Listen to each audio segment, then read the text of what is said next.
Magandang lalaki at babae po sa inyo. Si Vic Garcia. Ako na po yung kapamilya, Abilene Garcia. Dito ang Tulong ko pa sa Mo Global sa TNC, the Filipino Channel. Nandito naman kami para bigyan kayo ng tulong kaalaman para sa buhay na mas matagumpay. Mas masaya. At mas makabuluhan. Kapamilya, ilang araw na lang. New Year na naman. Happy New Year po sa lahat. Ang bilis ng panahon, ano? At syempre, ang tanong, maging happy kaya ang year mo? Yun po ang malaking tanong kasi kung hindi lahat po ng New Year, happy. Ang good news po, mamaya pag-uusapan natin kung ano-ano ang dapat nating malaman at gawin para tayo magkaroon ng tunay na mas maganda at happy New Year. Sa ating episode na Bagong taon, sana bagong buhay. Pag-uusapan din natin mga simpleng bagay na dapat gawin para mas gumanda ang buhay. Dahil ang paniniwala natin, one idea can change your life. O in this case po, one story can change your life. May bago na naman tayong kwento pag-aaralan. Nasaan ang makapulutan nyo? Ang tulong pampagana story natin ngayon tungkol sa isang leon at daga. Yan, siguro tanong nyo, anong ginagawa ng leon sa daga? Normally kasi, magkasama, pusa at daga. Oo. Eto, tandaan nyo ha, leon to, hindi to pusa. Leon at daga. Isang araw, nagising ang leon sa ingay ng isang daga-daga. Sa galit ng leon, hinabol niya ang daga. Pero dahil mabilis ang daga, muntik nang nadisgrasya ang leon sa paghabol nito. Pero, sa huli, yung leon nahuli pa rin. Yung Yung daga. daga. Oo. Nang kakainin na ng leon ang daga, nagmakaawa ang daga at nangako na kapag hindi siya kinain, ay tutulungan niya ito sa pagdating. Aba, syempre natawa yung leon. At sinabi, ako, tutulungan mo. Wala mo yan. Pero dahil naawa ako sa'yo, papalayan. Ano nangyari sa sunod? Sa araw? Sa isang araw, may isang grupo ng mga hunters na nagpunta sa gubat. Nahuli at tinali nila ang leon. No? Tinali ng ang tawag na Lubid. lubid. Hirap na hirap ang leon, makawala. Maya-maya, nakita ng daga ang leon na hirap. Siyempre, nilapitan ng daga ang leon at kinagat ang lubid na nakatali sa leon. Nakawala ang leon at ang mga hunters ay kumaripas ng takbo palayo sa gubat. Siguro to. Sana naman tutunan natin sa kwento ito. Napakaganda po. Makinig po kayo. Lesson number 1. Number 1, be mindful of others. Yan. So, sa napakagusto ko ituro sa napakaraming tao, be mindful of others. Balikan po natin ang kwento. Bakit po nagkaroon ng problema si Daga? Hindi po siya be mindful of others. Bakit? Oo. Gusto niya maglaro. Okay. Yun. Ang problema, may natutulog. So, hindi siya mindful sa leon. Laro siya na laro. Ang ingay-ingay niya, nakaka-istorbo siya sa ibang tao. Yun po, muntik na siyang mamatay at muntik na siyang kainin. Ganun din sa buhay, mga bilin. Oo. Marami po sa atin, kaya po, medyo kinaiinisan ng maraming tao. Hindi They are mindful. not mindful of others. Oo. Alam mo nang live, natutulog sa opisina ang ingay-ingay. Or kaya, Kaya. di ba, halimbawa, kapag yung ginagawa natin, yung pagka nag-U-turn tayo, di ba? Be mindful na baka pwedeng doon ka pumwesto sa unahan para may makapark sa likod. Di ba? Minsan hindi mindful yung ibang tao na hindi iniisip sarili lang nila yung isip. Ganon din po, sabi nga po ni Ma'am Alice, pag nag-drive, green na, hindi ka pa tumatakbo, kasi tingin ka sa cellphone. Nagagalit tuloy na sa likod, kasi ikaw, you're not mindful of others, you're so mindful of yourself. Oo. Hindi mo iintindi may tao na nakakapura sa likod. Ganon din po sa buhay natin. Kumisa po, salita tayo ng salita ng mga bagay na hindi natin sabihin. Dapat sabihin, may mga tao po na nasasaktan sa ating sinasabi. Dapat po, be mindful of others bago magsabi. Ito, masama ba ito? Ito, dapat ko ba gawin? Yung po, being mindful of others, meaning, hindi lang sarili mo ang iniintindi mo, iniintindi mga taong nakapaligid sa iyo at maapektuhan ang gagawin mo.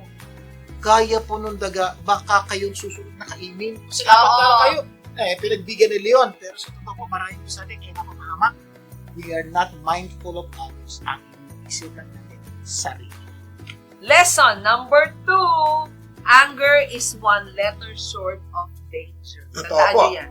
Anger is one letter short of lagyan ng D, danger. So balik po tayo kay Leon. Nagalit po si Leon. Sa galit niya, muntik na siya madisgrasya, di ba?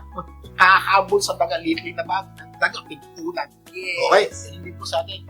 May mga pagkakataon sa buhay natin, sa galit natin, nakakagawa tayo ng hindi natin. Correct. That's dangerous. Number 2, nakakapagsalita tayo na hindi natin dapat sabihin na nakakasakit sa iba at minsan, nakakasira sa napakagandang relasyon sa mga tao na paligid sa inyo. So please po, hiling ko, iwasang magalit. At kung magagalit, iwasang humanap ng tao o kaharap ng tao para ilabas mo may galit mo, walang masasakit. Oo. Kumbaga, parang minsan maliit na bagay palagpasin. May kumisan, Oo. kahit malaking bagay, kung tingin mo Oo. makakasira sa'yo at sa buhay ng ibang tao, palagpasin mo na. Bakit po? Because you're mindful of others. Hindi lang sarili iniisip mo. Iniisip mo yung epekto nito sa nakapaligid sa'yo. Kung saan, yung gagawin mo pala, anak, makikita ng kapatid mo. Correct. Magulang mo, makikita ng mga tao ng paligid. Nasisira sa iyo reputasyon o sa reputasyon ng ibang tao. So, please, pag-isipan niyo mabuti, iwasan mo na. Number 3. Number 3, don't underestimate other people. Yan. Parang katulad ng maliit na daga, di ba? Parang sinabi ni Leon, ako tutulungan mo, parang ang laki-laki niya. Hindi niya alam, darating pa kakailangan niya pagkat ng daga sa mundo. Ito po, ganun din po sa buhay natin. Yung mga tao, tingin natin sa ating kapaligid. Wala namang kwento yan. Wala namang magagawa yan. Hinahalang yun. Huwag niyo pong smulin yung mga tao kahit sila small. Bakit po? Bawat tao may kalakasan at may kahinaan, may weakness and strength. May strength ka, I promise you, yung taong nakapaligid sa'yo, may strength yun na wala pa. Yes. Baka isang araw, kailanganin mo sila. That's the reason why po, pag-isipan niyo mabuti, huwag niyo po sila down, huwag niyo po ismulin. Kahit kumisan, may dahilan bakit mo kaya gawin yan. Bakit? You're mindful of others, babalikan naman tayo sa number 1. Because ayaw mo makasakit na yun. Yes. Number 4, what you sow, you will reap. Para katulad nung Leon, di ba?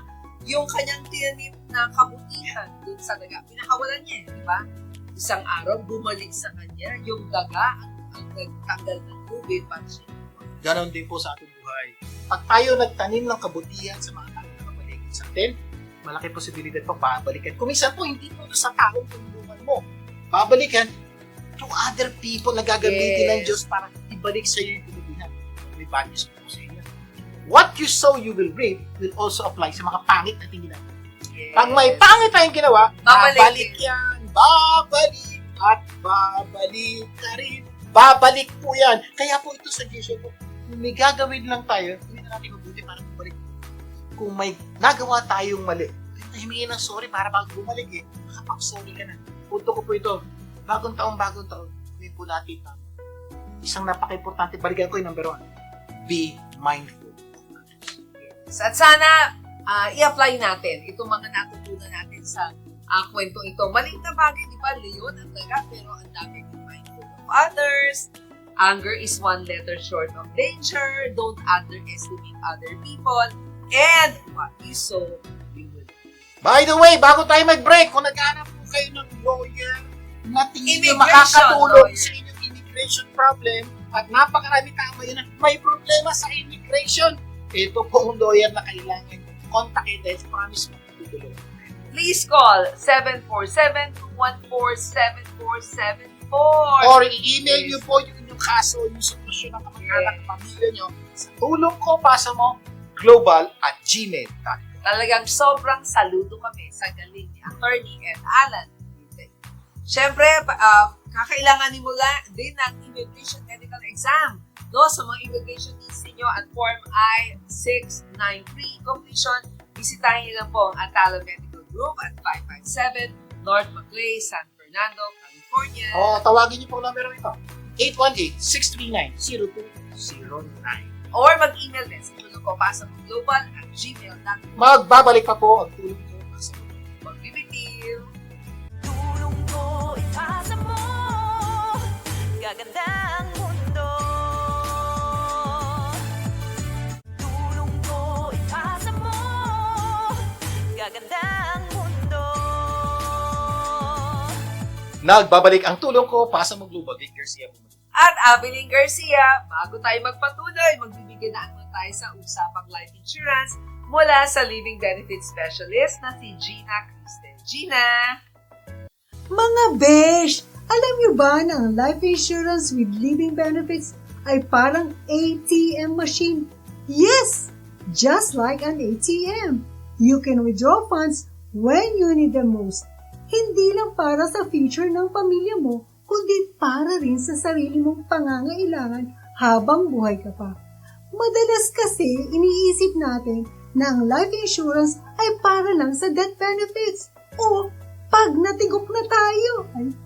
Pero hindi lang yan. With living benefits, you can access your death benefit funds in times of critical illness, disability, or if you have been diagnosed with cancer. Ibig sabihin, hindi mo kailangang maghintay mamatay to take advantage of it.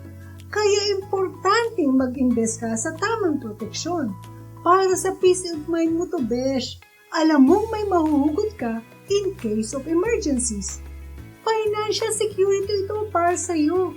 Hindi mo kailangang i-deplete ang savings mo o umutang para sa biglaang gastusin. Ito pa, protection din ito for your loved ones.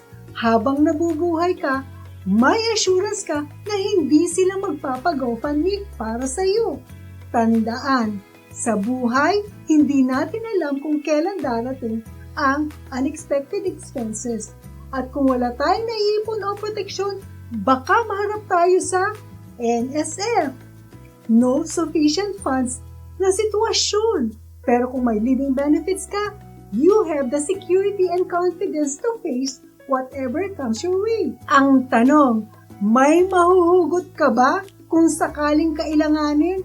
Be wise! Invest in your future and secure your present. Dahil hindi lang ito tungkol sa pera. Ito ay tungkol sa proteksyon, peace of mind, at pagmamahal sa sarili mo at sa pamilya mo. Ito po si Gina Christie na handang tumulong. Gusto mo din bang makatulong sa iba katulad ko? You too can be a living benefit specialist. Makakatulong ka na, matutulungan ka pa. Call or text me at 323-244-9784. Until next time! Maraming salamat, Gina! For more information about life insurance, email us at tulongkopasaglobal@gmail.com. Okay, this time, dadako na po tayo sa tulong pampaganda ng buhay. Ang paniniwala namin, you don't become what you want, you become what you do, continually. At dahil gusto namin continually gumanda ang buhay niyo, so continue rin po. Bibigyan namin kayo ng mga tips na tunay na magpapaganda sa inyo. This time, pag-uusapan po natin ang isang internet article na tunay na makakatulong. Yes, ito po yung how to change your life, no? Starting doing 7 things every day by Lasha Brown. Okay, isa-isahin po natin sa mga pwede nating gawin, ha? Okay, number 1. Start your day with a positive thought. Sabi nga, it's essential to start your day with positive, hindi yung nakita mo kaagad yung pangit. Make sure you begin each day with positive mindset to set the tone for the rest of the day. Katulad ng start your day by thinking happy, grateful, and most of all, be grateful that God gave you another. Yan to po, napaka-important. Lalo po, kasi simula po ng taon. Simulan din po na natin na maganda yung ating araw. Mag-isip kayo ng magagandang bagay. Pag-gising nyo pa lang sa umaga, pag may pumasok na pangit, ito pala sa tabi muna. Kaya isip kayo, pangit. May ginawa yun, kasama nyo, pangit. Itabi nyo muna. Start the day with good things. And I tell you, there are good things that will happen. This small habit takes only a moment but can make a big difference in building a happier mindset. So start your day with a positive thought, especially start with God. So tomorrow morning, pag-gising sa umaga, before you get out of bed, di ba hindi ka pa umaalis, doon ka pa lang sa bed. Find a moment, take time. Okay? Maghanap ka. Mag-isip ka, ano yung magandang positive thought? Okay? One way is to pray. One is to thank God, Lord, thank you for this day. Lord, thank you, papasok ko sa trabaho. Thank you sa asawa ko. Thank you, just say thank you to God. Promise, it will make a lot of difference. And it must change the entire course of your day and ultimately, your life. Yeah, pag ginawa niyo po, number 2. Number 2, create a simple morning routine. Kasi every morning, di ba, after mo mag-pray, right, after making positive thoughts, spending time with God, spend few moments stretching, no, enjoying healthy breakfast, and planning. Kasi po marami po sa atin pagkagising, takbo dito, ligo na dito, stress. Ibig sabihin, pag-gising pa lang, stress na. Okay, kasi sa mga dahil kaya stress, late ka gumising. Okay, pero kung gigising ka ng tama, you still have time to enjoy the morning. to enjoy your shower, to enjoy your coffee, to enjoy your loved ones. So, napaka-importante po. Gawin niyo po ang habit yun. Ako po, pagising ko sa umaga, pagkatapos ko drink na ako ng dalawang basong tubig, tapos magiging ako. Yan, Or tapos maybe a po, quick jog. hindi. Diba? Tapos po, pupunta po ako sa asawa ko, yakapin ko, pupunta po ako sa anak ko. These are simple things na dapat nyo gawin para mag-improve ang buhay. Alam niyo yung pagbabasa po ng a chapter sa Bible, maybe Proverbs, diba? Or simply enjoying a cup of coffee in silence would make a lot of difference. So, ito yung maliliit na bagay na gawin yung habit, sabihin habit, gawin yung araw-araw.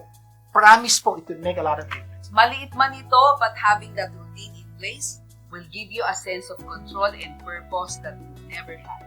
Number 3.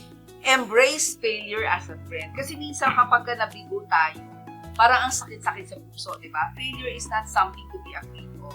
Minsan kasi parang napaka-harsh natin sa sarili natin at sa ibang tao. Di ba? It can be one of the most valuable teachers. It helps us learn from our mistakes and grow as individuals. Siguro kakagawin. Ano ibig sabihin ng embrace? Simple yan. Tanggapin nyo po may mga failure sa buhay. May mga hindi magandang mangyayari sa buhay. Tanggapin nyo, kasama po yun. Kasi pag hindi nyo tinanggap, ito mangyayari. Every time there's a failure, you'll be sad. Every time there's a failure, you will have this feeling, lukot-lukot mo. Ito ang problema. Failure will come. Can you imagine, Yes. every time there's a failure, malulukot ka, may inis ka. Minsan, okay saan malulukot ka na, kung minsan magagalit ka pa. Kaya nangyari ito dahil siya. Hindi po. Embrace failure. Kasama yun. Learn from it. After that, tuloy po. Because Yes. life is kasama ang failure. Sometimes po, before you succeed, you will fail. Embrace it. So, ibig sabihin, huwag mo pabayaan yung failure magpalungkot at magpasama ng loob mo sa sarili mo at sa mga tao na kapaligid sa iyo. Mas masakit. Kumisan pati ang Diyos masama loob. And when you fail, you gain insights into what doesn't work and learn what to do differently next time. Ano yung pwede kong gawin bago next time? So, instead Kaya- of viewing failure as a dead end, try seeing it as a valuable feedback. Number 4, take time to reflect on your feelings. No? Kasi we all have days that when we're not in our best. Mm-mm. Diba? Parang wala. We feel down, we feel overwhelmed, or we feel frustrated. Ignoring or burying those feelings doesn't make them go away. Minsan parang, ay hindi, wag na. Minsan ganun tayo, sinasabi pa natin sa ibang tao, kalimutan mo yan. Hindi. Take time to reflect on why you feel that. Yan, may mga pagkakataon po talaga hindi mo matanggal yung sama ng loob o hindi mo matanggal yung lungkot. Meron po niya mga pagkakataon. Hindi mo pwede basta kalimutan. Totoo po yan. Pero ang kailangan mo gawin pag nangyari yun, balikan mo yung feeling mo. Yeah. Bakit ba ganito yung nararamdaman? Bakit ba ganito? So, habang tinatanong mo sa sarili mo, makikita mo yung ugat. At yung ugat ang susolusyonan mo. Kasi pag nasolusyonan mo yung ugat, next time it happen again, it will not happen again na malulungkot ka. Kaya po, kailangan pa unawaan mo, bakit ba ako nalulungkot? Kasi hindi nangyari gusto ko. Okay, gusto ko yun. Gusto ko yun. Sure. Pag-isipan ng buti, kasi mali ginawa niya eh. Tanong, may control ka ba para hindi niya gawin yung dapat niya gawin? Hindi, wala. So, habang iniisip mo yun, ayun pala yun, ayun. So, next time it happen, you know the reason and the leap of solution. So take a moment each day to acknowledge how you feel. Just pure honest reflection. If you're feeling stressed, admit it. If you're feeling joyful, embrace it. So by taking the time to understand your emotions, you might know why they are there. Bakit ba nandun? Then you can move forward, equipped with deeper understanding of this. Lilawin lang po namin tanggapin nyo yun ang sitwasyon. Pero huwag kayong hitigil doon. Hanapin nyo ang dahilan. At pag nahanap nyo yung dahilan, hanapan nyo yung solusyon. Pag nahanap nyo yung solusyon, gawin nyo so that you can get out. Number 5, commit to continuous learning. Ito daw yung pwede mong gawin, lalo na bagong taon at bagong araw, di ba? In a rapidly changing world, what we know today might become outdated. So, mag-aral. From navigating technologies to understanding complex human emotions, learning never really stops. Gaya po ng ginagawa nyo po ngayon. Kikinig kayo sa amin. Tuturo kami ng mga bagay na pwede gawin. Tuloy nyo lang po ito. Huwag kayong titigil. Because marami pa tayong dapat malaman. Ako po, as a older, I learned that marami akong di alam. At dahil marami akong di alam, dapat pag-aralin.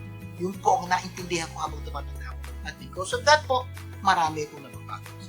Kaya take charge of your life by exploring new things. It could be as easy as reading a new book every month, taking up another hobby, or even watching educational videos on subjects that fascinate you. The key is to identify what excites you and commit to pursuing it with all your might. Okay, number 6. Make time for those you love. No, kasi napakadami with the hustle and bustle. Don't forget what matters. Yung loved ones na. Totoo po, kung minsan po dahil masyado tayong concerned sa pera, spend more time working, kahit isip paano kumita ng pera. Nakakalimutan natin, bakit natin gusto kumita ng pera? Para bigyan ng magandang pinapunta sa ating mga anak na gusto na sumaya. So, yun po nangyari. Nakakalimutan natin, kailangan palang sumaya, gusto ko sumaya pa. One of the best way para sumaya sila, spend time with them. So, spend quality time with your loved ones. Pwede kong tawagan, di ba? Visit an old friend. Play games, no? Hindi puro computer na lang, di ba? Play games, prioritize with connections. Huwag puro nakatulog sa cellphone, di ba? Maintain meaningful relationships. Pag ginawa niyo po yan, unti-unti po, magkakaroon ng pagbabago po yan tungo sa mas maganda. Sana marami tayong natutunan sa ating pinag-usapan. At mamaya sa tulong dagdag kaalaman, pag-uusapan natin ano dapat malaman at gawin para magkaroon ng mas maganda at happy. Magbabalik pa ang tulong ko para sa mga global. Wag BBT. Tulong ko ipasa mo, gaganda ang mundo. Tulong ko ipasa mo, gaganda ang mundo. Nagbabalik ang tulong ko pa sa Maglobal. Garcia po muli. At Evelyn Garcia, Dadako na tayo sa ating tulong dagdag kaalaman. kung saan hahanap tayo ng paraan para mas madagdagan ang ating kaalaman. Pero let's begin with our simple reminders with lasting impact. Panoorin natin. Hi everyone! We're here again for another simple reminders. with lasting impact. Many of us carry burdens we were never meant to carry. Burdens like worry, fear, pressure, expectations. But God gently reminds us, be still and know that I am God. It is an invitation to trust. Rest is worship. It is our way of saying, Lord, you are in control. Or I don't have to hold everything together because you do. When we rest in God, our mind becomes clearer. Our heart becomes lighter and our spirit becomes stronger. His presence restores our soul. His peace renews our strength. This is Evelyn Garcia. And Erica Garcia reminding you to pause and breathe. Rest in the one who loves you and leads you. Simple reminders, lasting impact. Maraming salamat and I hope that you subscribe to Simple Reminders, Lasting Impact YouTube channel. Okay, kapamilya! Ito po ba, kinigay, sagutin niyo po yung tanong ko. Ilang beses ka na bang nag-celebrate ng New Year? Pakiisip, more or less po, kung ano edad nyo, yun din ang Yes. celebration nyo. Kaya lang, may mga taon na hindi nyo pa naiintindihan yun. Okay. Ang tanong, kumusta? Nagiging happy ba talaga ang New Year? At halos every New Year, di ba? Meron kang New Year's resolution. Magpapapayat na ako. Magbabawas na ako sa pagkain. Kakain na ako ng tama. Hindi na ako mangungutang. Mag-iipon na ako. Magpapakabait na ako eh. Sabi mo. Oo, hindi ko nagagawin yung mga ito at kung ano-ano pa. So, marami po sa inyo ginagawa. Yung iba naman po, hindi na gumagawa ng New Year's resolution. Dahil ang sabi nila, Sir, wala naman nangyayari, kaya itinigil ko na. Parang niloloko lang daw at pinapagod lang ang sarili kapag may New Year's resolution. Kasi yung ginawa mo, yung New Year's resolution mo last year, wala namang ganyan. Tapos ulitin Diba? mo yung New Year's resolution mo this year. Ibig sabihin, wala talagang nangyari. So, yan daw po yung mga dahilan ng mga taong ayaw ng mag-New Year's resolution. Ang tanong, Alin ka sa dalawa? Yung sumusubok pa o sumuko na? yan, iba. May iba po, sumusubukan. Sige, subukan pa natin yung resolution. Baka mangyari na this year. Iba naman, ayoko na, wala na mangyayari. Tigil na natin. Alin ka sa dalawa? Pero kahit alin ka sa dalawa, malamang umaasa ka pa rin na next year will be a better year. Totoo po yun. Or Kahit your best year so far. may iba sa inyo sumuko na. Pero, how you wish. Hindi, kahit na kan, may maganda mangyayari. Iba naman, lumalaban pa. Ang common denominator, every new year, you have a new hope. May Yes. bagong pag-asa na baka ito na yung taon nating matagal nang hinihintay. At good news po sa araw na to, pag-uusapan natin kung ano-ano dapat malaman at gawin para magkaroon ng mas maganda at happy New Sa ating Year. episode na Bagong Taon, Sana Bagong Buhay. Yan po, panalangin ko ngayon. Kung may bagong taon po, sana may bagong buhay. At yung bagong buhay po, hindi po punta sa pangit, papunta sa maganda. At meron po kami ilang mga tips na share po namin sa inyo na gawin nyo po, baka makatulog po ito tunay na magandang. Number 1, stop saying I want, start saying I will. Malamang itatanong ninyo, bakit? Ang sagot ay dahil hindi lahat ng gusto mo ay nakukuha mo. Totoo po. Diba? Every New Year na tayo, gusto. Wala naman po taong walang may gusto. At karamihan po ang mga gusto natin yung maganda. Yes. Ang tanong, bakit hindi nangyayari yung gusto natin? Maganda naman. Wala naman nagsasabi, this year, magnanakaw ako. This Wala year, naman. gagawa ako ng kalokohan. This year, manloloko ako. Wala pa ako nadinig na ganung New Year's resolution. Kadalasan po, magaganda yung gusto natin. Ang problema ito, maganda pala, bakit hindi nangyayari? At kung nagtataka ka kung bakit, ito ang dahilan. At dapat memorizein mo to. Because you don't become what you want, you become what you repeat. Pakiulit. Maganda pala. Oo, ulitin. Baka ito yung quote for the year mo. Okay. Oo, sabi natin, because you don't become what you want, you become what you do, repeat. Ibig sabihin po, importante po yung may gusto ka. Yes. Pero yung kagustuhan mo sa isang bagay, hindi po yan nagpo-convert para makakuha mo yung gusto mo. Oo. Because you don't become what you want. Hindi nagiging ikaw kung ano lang gusto mo, hindi mo.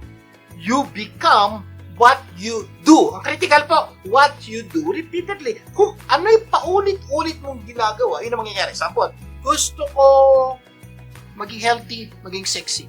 Gusto mo yun. Anong ginagawa mo everyday? Hindi ka nag-exercise. Kain ka na dito dapat kain.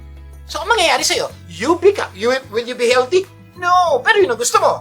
But you will become unhealthy because that's what you do repeatedly. Ang sikreto sa buhay ay hindi yung gusto, kung hindi yung ginagawa mo. So, ano ba yung pagkakaiba ng I want at I will? Ang I want po is an expression of aspiration. Gusto ko to. Gusto ko mangyari to. Oo. Yeah. Ang I will po is a commitment to take action. Diba? I want, sinasabi mo, ang I will gagawin. Kasi nyo, I want, one lang yun. Oh, Expression, sinasabi mo lang. nasabi Oo. ko lang. Pero wala pong matinding I will. I will is gagawin ko. Ang laki po ng diferensya. So, suggestion po namin for this year, tigil-tigilan mo na yung I want. Sabi mo, I will. Sabi ni Victor na, isang executive coach, when we start our goals with I want, we're expressing our intent for something we aspire toward. So, yan. Ito na ambition is a powerful thing, di ba? But an articulation of ambition without commitment to action, it is only a half goal. So, Kalahati lang. Lilinahin mo namin ha, hindi po masama yung may I gusto want, ka. yes. Hindi po masama yun. Okay yun. Pero huwag kayong titigil doon. Dapat, I want this. And because I want this, I will do this. Yun po ang aming dinadagdag sa buhay. Correct. Kasi yung I want is a glorified wish. It is passive and that's nothing for our confidence. It is passive and commits no action. Kasi, gusto ko to, gusto kong bumayag, gusto kong yumaman, gusto kong gano'n. It joins a long list of our wants and does not help us to choose. It lacks motivation because it does not exclude the option. So, ibig sabihin, for this year po, huwag kayong gana mag-focus sa gusto nyo. Correct. Kasi wala kayong pupuntahan dun eh. Ang focus mo is, ano yung gagawin ko? Kaya sabihin, I want to be rich. Okay yun. Kaya sabihin mo, I will save 10% of my salary every month. O yun, may action. May action. 10%. Oo. At yung 10% na yun, makakatulong para makuha yung I want mo Correct. to be rich. Yun po, focus on what you can do and what will you do for this year. Oo, kasi pag nagsimula ka ng goals mo ng I will, we declare our commitment to our ambitions, di ba? It's no longer an intent we are expressing. It's a promise, an eventuality, a certainty. Yun po ang gusto namin gawin nyo. Pag ginawa nyo po, makikita nyo may malaking pagbabago. Magsiship po ang Yes. direksyon ng buhay nyo towards sa mas magandang buhay. And it charges us, no? Up with confidence. It is active in that it promises action. With it, we take control of our destiny. Nagbibigay ito ng focus. It motivates us because it makes us feel like we cannot fail. Diba? It is positive and helps us visualize our future. Sa Tagalog po ito, I want, gusto ko. Gusto ko. I will, gagawin ko. I want, pwedeng mangyari. I will, sisiguraduhin kong mangyari. I want, ilang beses mo namang sinubukan. Pero wala namang nangyari. Pero I will, gagawin ko to hanggang sa dulo ng ilang hanggang makupo ang dapat ko makuha. Yan po ang gusto natin. Yes. Remember, if you want something you never had, you need to do something you have never done. Ano po kasi, kung meron ka isang bagay hindi pa naabot, malamang meron ka pang dapat gawin na hindi yung pa nagagawa. So, ano dapat mo gawin? Yes. Gawin mo na. Dapat. Kaya for this new year, you need to do something you have never done. Stop thinking of what you want. Start thinking of what you will do. And to do it repeatedly, because you don't become what you want, you become what you do. Repeat. Sana po nakiyat niyo yung I will and I want. Promise po, ito lang po will make a lot of difference. Sa aming pagbabalik, tutuloy na yan. Magbabalik pa po ang tulong ko. Mag-iisip. Tulong ko ipasa mo, gaganda ang mundo. Tulong ko ipasa mo, gaganda ang mundo. Nagbabalik ang tulong ko, pasa mo global. Vic Garcia po. At Abiling Garcia. Itutuloy na po natin ang pagsagot sa napakagandang tanong na ano ang dapat malaman at gawin para magkaroon ng tunay na masaya, maganda at happy. Sa ating episode na Bagong taon, sana bagong buhay. Okay, review tayo. Sabi natin kanina, para mangyari yun, number 1, stop saying I want. Start saying I will. Remember, you don't become what you want. You become what you do repeatedly. Number Ito tayo. 2, start writing your I will list. Yan, isa po magsulat ka na. Ito po, kung hindi nyo po ito ginagawa, gawin nyo na. Kung pwede, isulat nyo po yung mga gusto, yung mga gagawin nyo. Hindi yung I will, Magkaroon ka dapat ng I will list. Listahan ng gagawin mo. Promise, malaki po magagawa nito. Importante po ang pagsulat. Pero bago ka gumawa ng I will list, pag-usapan muna natin yung importansya ng pagsusulat. Yan, para lalo ka Oo. maengganyo magsulat. Correct. Ito po ang mga benepisyo ng pagsusulat. Una, kasi when you write, you mean business. No? Ako, pagka nagde-devotion ako, sinusulat ko kung ano yung mga actions na gagawin ko. Nangyayari talaga. Kasi I mean business. So, ibig sabihin po, Diba? pag ikaw nagsulat, seryoso ka. Talagang gusto mo, talagang balak, gagawin mo itong mga bagay. Kasi pag di mo sinulat, ay okay na mangyari. Hindi, okay. Pero pag nagsulat ka, nag-invest ka ng effort, ng time, ng isip. Dahil nag-invest ka ng money, time, isip, everything, there's a big possibility magawa mo yan. Kaya please, write it. Number 2, when you write, you think twice. Ayan! Sir, when you Oo. write, actually, mapalitan ko nga yan When you write, you think at least twice. At Oo, least! at least. Okay, so when you write, ito yung I will do this. Pagkatapos mong isipin, susulat mo. Twice mo na po pinag-isipan yung I will na yon. Okay? Tapos, babasahin mo pa uli. Thrice na. So, the more At you least twice read, talaga. the more you read, the more you think about something, there's a big possibility it will happen. So, yun po ang ganda. Pangatlo, When you write, it's hard to forget. Ayan. Mahirap kalimutan at madaling tandaan. Diba nung bata tayo, pagka nag-e-exam, ako, ewan ko kung ikaw ginagawa mo to. Every time na meron kami exam, gumagawa ako ng reviewer. At yung reviewer, sinusulat ko ng sinusulat over and over again. And chances are, maganda at napiperfect ko. Alam niyo, sa totoo lang po, I manage a lot of people. Bihirang-bihira po ako makakita ng empleyado, sinadyang hindi gawin yung dapat niya gawin. O bihirang-bihira po ako ng anak na sinadyang hindi gawin yung dapat niya gawin. Kadalasan pong reason kung hindi nagagawa ng ating mga anak o ng ating mga empleyado yung dapat nila gawin, nakalimutan na. Kaya ang alam ko po, sa nanay ko, hindi ko makalimutan ng bata pa. Sabi na nanay ko, anak, huwag mo kakalimutan. Paalala kay gamot sa tao. So may mga pagkakataon po, nakakalimot tayo, kailangan natin paalalahanan. Kaya po, pag nakasulat po, Maaalala mababasa mo, mo. makikita mo, maalala mo, and there's a big possibility hindi makalimutan. Ito, good news. Dahil di ba nakalimutan, there's a big possibility magawa mo yung dapat mo gawin. Kaya dapat po isulat. And number 4, when you write, you can evaluate. Pwede mong balik-balikan at pag-aralan. Po, yung ganda po. Diba? At siya, sinulat mo. Sinubukan mong gawin. Ginawa mo. Nung ginawa mo, balikan mo yung sinulat mo. Pareho ba yung ginawa mo sa sinulat mo. Kasi kung hindi, may problema. Yun po ibig sabihin po nung pwede mong balik-balikan. Pero pag sinabi mo, eto yung gusto ko, ito yung gagawin ko, hindi mo sinulat, may ginawa ka. Yes. Ano nga ba yung sinabi ko? Yung ginawa ko ba, ito ba yung sinabi ko? At ano, paano mo ma-verify? Paano mo malalaman kung pareho yung ginawa mo sa sinulat mo? Wala. Bakit? Hindi nakasulat eh. Kaya po maganda kung nakasulat. Maging po sa anak natin, sa mga kliyente natin. Oy, di ba sabi ko gawin mo yan? Yung ba sinabi mo, hindi naman. Pero sa inyo, kung nakasulat, ayun na nga, ito yung nakasulat. Ay, oo nga. So, hindi siya makakalusot. Kung hindi makakalusot yung mga tao nakapaligid sa'yo, hindi ka rin makakalusot sa sarili mo. Bakit? Sinulat mo eh. So, napaka-importante isulat so that you can evaluate. Correct. Kaya pwede mong balik-balikan at Number 5, when you write, you can make it right. Yan. Totoo po. Base po sa experience sa napakaraming tao. Pag hindi mo sinulat, mahirap maging makatotohanan. Pag sinulat mo, mas malaki posibilidad maging makatotohanan. Kaya po, when you write, you can make it right. Paano yun? When you write, ito yun. May ginawa ka. In-evaluate mo. Ay, mali. Ulitin mo. Ulitin mo yung isang bagay na ginawa mo until yung ginawa mo ay parehas sa sinulat mo. Yes. So, when that thing happened, na nagkapareho na yung ginawa mo sa sinulat mo, that means you're right. Nagawa mo na yung tama.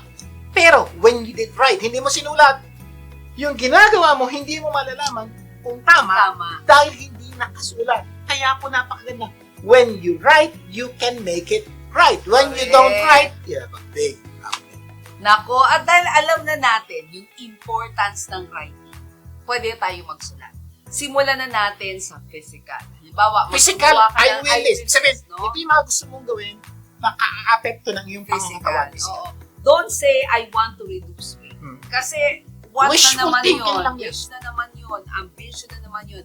How much to reduce? Diba? Better say and write, I will exercise for 30 minutes a day. Lagyan mo pa ng oras. Nakita niyo? Probably you can exercise from 6:30 to 7 o'clock a.m. Diba? So, pag ginawa mo yun, makita nyo, I will, ito yung gagawin ko, hindi yun, ito yung gusto ko mangyari. So, papalitan nga po natin this year, huwag mo na isipin yung ganang gusto mo mangyari.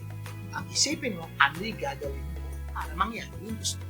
Or pwede rin, I will do intermittent fasting. Pwedeng 12 to 12, or 16-8, or 24, or pwedeng OMAD. OMAD is 1 meal a day. Sa mga, hindi pa, ngayon malang nadinig yung intermittent fasting, ito po yung bagong technique na ginagawa po at sinasuggest ng maraming doktor para tayo maging healthy. Ibig sabihin po, may oras na pagkain at hindi po 3 times a day ang pinapadala. Tumusag din ang tinuturo twice a day. Some ay teaching once a day. Pero po, kung gusto nyo may unawaan to, tanong niyo po sa doktor niyo. O kaya mag-research po kayo sa kay Google at kay YouTube. Ang dami pong tinuturo ang buong mundo patungkol dito. Sa amin pong experience, napakaganda po. Pero ang importante dito, consistency. Diba? Okay, marami na tayong natutunan. Mamaya, tutuloy pa natin ang usapan kung ano-ano mga dapat malaman at gawin para magkaroon ng mas maganda at Happy New Year! Magbabalik pa ang tulong ko para sa mundo. Huwag bibitin. Tulong ko ipasa mo, gaganda ang mundo. Tulong ko ipasa mo, gaganda ang mundo. Nagbabalik ang tulong ko para sa mundo. Kay Garcia po. At Abeling Garcia, marami tayong napag-usapan kanina pero itutuloy natin ang pagsagot sa tanong na Ano-ano ang dapat malaman at gawin para magkaroon ng mas maganda at happy sa ating episode na Bagong taon, sana bagong buhay. Hindi na po tayo sa napag-usapan natin ngayon. Number 1, stop saying I want. Start saying I will. Ulitin ko po, you don't become what you want, you become what you do. Number 2, start writing your I will list. Yan. When you write, you can make it right. Kaya po, hindi po kayo mahilig magsulat-sulat. Sulat na po tayo. At Kanina, gumawa tayo ng I napag-usapan wish na- list for physical. Physical. Oo, na sinabi natin, di ba, na magpapapayat ka, pero hindi yun ang sasabihin mo ang gagawin mo. Ano yung gagawin mo? This time, Okay. napag-uusapan po natin financial I wish list. Ito naman po yung I will list. Ibig sabihin po, ito po yung gusto mong gawin para umayos sa iyong kaperahan. Which is kahit po tao. So, wag mo sabihin, I want to get out of debt. Ang Alam na sabihin namin mo, yun. Alam na namin yun. Oo, isulat mo, I will save $1,000. No? I will live within 70% of my income. Yan po. Yan, Oh. napasan niyo po yung pagkakaiba, ha? So, mula sa ano na to, dapat kung gagawa kayo ng New Year's resolution, ayaw na ating gamitin salitang yan. Tawag po natin, I will list. Isusulat mo yung gagawin mo, hindi yung gusto mong mangyari sa buhay mo. Yes. Malinaw, ha? Sabihin mo, I will stop drinking expensive coffee. Kaya- Kasi gusto mong makaipon eh. So, pag ikaw'y tumigil lang uminom na mamahaling kape, hindi namin sinasabi huwag na uminom ng kape, pwede pa rin naman. Yung mamahalin, bawasan na, mamahalin siya. So, ibig sabihin, matitipid nyo yung perang yon, so, makakadagdag doon sa kagustuhan mong yumaman. Malinaw? Yes. O kaya, I will delete tempting online apps on my cell. Yan. Isa ko sa mga dahilan ba't nagagastos tayo. Kung minsan wala tayong magawa, wala naman tayong kailangan. Di ba sa cellphone? Nagkakaroon pa tuloy ng kailangan. Ay, Amazon. Ay, ganito. Ay, ganito. Ay, ganito. Mamaya, ang napipindot mo na hindi ka na nag-scroll. Ang napipindot mo na, buy. Okay? Ano tawag doon? Yun ang mangyayari po. Yes. Tapos, makakabili ka na. So, para maiwasan po yun, hindi ko mas mag-scroll. Pwede mag-scroll, pero meron po scrolling na walang gastos. Pero yun, oo, isang paraan po, i-delete nyo po yung mga online app nyo para hindi kayo mag-delete. O kaya, bago kayo bumili, lagyan nyo po ng password na pwede lang po maglagay yung asawa nyo, nanay nyo, kapatid nyo. O kaya, dahil wala ka ng app, pabili mo na lang sa nanay mo, kapatid mo, asawa mo, meaning, ikaw on your own, titingin ka lang. Walang Yes. masamang tumingin, hindi magastos tumingin. Pwede rin, I will not buy new clothes and shoes for the next 12 months. Ito, marami ka ng Pwede shoes, yun. marami ka ng bag. Hindi ka pa bibili. Kung pwede, meron kayong fasting for next 12 months, walang bibili yun din. Ang tawag doon ay financial detox. Yan. Now, Pero, katapos po natin ng physical and financial, punta tayo sa relationship, I will list. Ano naman yan? Oo, don't say or don't write, I want to be a great husband. Yeah, pwede po yun. Oo. Hindi po masamang you want to be a great husband. Maghanap ka na. Ano yung gagawin mo? More or less to become a great husband. Oo, pwede mong sabihin, I will date my wife every Friday Yan. at 6 p.m. Mag-set kayo ng Specific, araw na pwede nyo diba? gawin. Okay.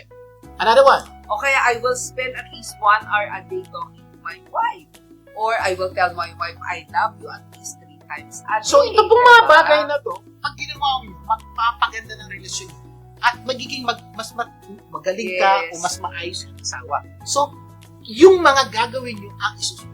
Or wag mo sabihin, I want to be a great wife. Yeah. Pwede mo sabihin, I will exercise 30 minutes every morning to be physically attractive to my husband. Napansin niyo po, may mga maliit kayong gagawin na contribute to be a great husband.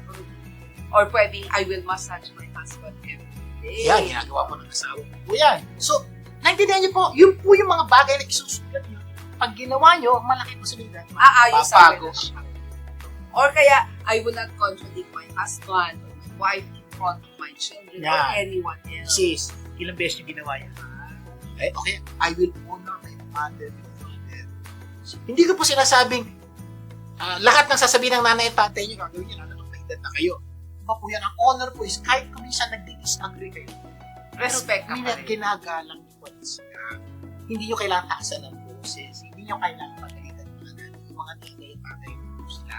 Pero kung ikaw anak pa, bata ka pa, you should obey your parents in the Lord. So, depende po kung ano ginagawa. Or sa career naman, di ba? Meron tayong I will list din. Huwag mo sabihin, I want to be a good employee. Pwede mo isulat, I will be in the office 15 minutes before the time. Di ba? Pag ginawa mo Meron yan, specific. you will be a Oh, good employee. I will submit reports 1 day before the deadline. Ayan, you will be a great employee. I will not talk bad about my boss Ayan. and company to anyone. Or I will use every minute of my work time doon sa trabaho and not on something else. Tapos hindi po yung gagawin nyo. Take note suggestion lang po itong mga nabanggit namin. Pwede nyo po itong kopyahin. Pwede nyo po itong baguhin. O mas maganda, pwede kayong gumawa ng sarili nyo at dagdagan nyo. Okay, number 3, start doing and don't stop until it's done. Yan. Nag-I will list. Nag-I will ka na. Nag-I will list ka na. Okay, meron na. Gawin mo na ngayon. Just do it. Remember, you don't become what you want, you become what you refuse. Paulit. At medyo, baka mahirapan kayo sa una. Okay lang po yun sa amin. Dahil ngayon nyo lang ito gagawin, sana ngayon pa lang pangako nyo na sarili. Ngayon pa lang hindi ginagawa. I will do and finish my I will list. Ibig sabihin, hindi ko pa sinisimulan, pinapangako ko sa sarili ko, mahirapan man ako, gagawin ko to hanggang sa dulo. Okay, ulitin lang natin ang pinag-usapan ha, na sabi natin paano ano dapat malaman at gawin para maging mas maganda. At Happy New Year! Sa ating episode na, bagong Bagong taon, taon. sana bagong buhay. Number 1. Sabi natin, stop saying I will. Stop saying I want. Start saying I will. Number 2, start writing your I will list. Number 3, start doing and don't stop until it's done. Sana po maging mas maganda ang pinagpala ang ating bagong taon at sunay maging maayos, maganda, masaya ang buhay. Sana marami tayong natutunan ha sa ating pinag-usapan ng next week. Marami pa tayong pag-uusapan na tunay na magpapaganda ng buhay. Okay, manalangin po kayo. Mga salangit, salamat po sa bagong taon na binigay niyo sa amin. Dalangin po namin na ang bawat nakikinig ng programa ito ay maunawaan, matutunan at gawin yung mga dapat ginagawin. At hindi lang po yan, i-share nila to sa ibang tao. Tunay ng mahalaga natin sa kanila. At sa paggawa nilang taon nila kakalimutan, may Diyos na gustong panda ang buhay nila. Huwag nilang kalimutan ang pilihan. Pagpalain niyo po lahat ng Pilipino saan mang sulok ng mundo. Lahat ay pinalangin namin sa Panginoon Jesus. Amen and amen! Laging tandaan kung ano man ang naitulong ng programa ito, ipasa po man. Imbitahin niyo naman po ang inyong mga kapamilya na tumutok sa programa ito sa susunod na episode. At sama-sama natin pagandahin ang buhay. At ng mga mahal natin sa buhay. Ako po yung kapamilya ni Garcia. Ako na po si Abilene Garcia. Laging tandaan. Sa tulong ko pa sa Mo Global, gaganda ang mundo. Tulong ko ipasa mo. Gaganda ang mundo.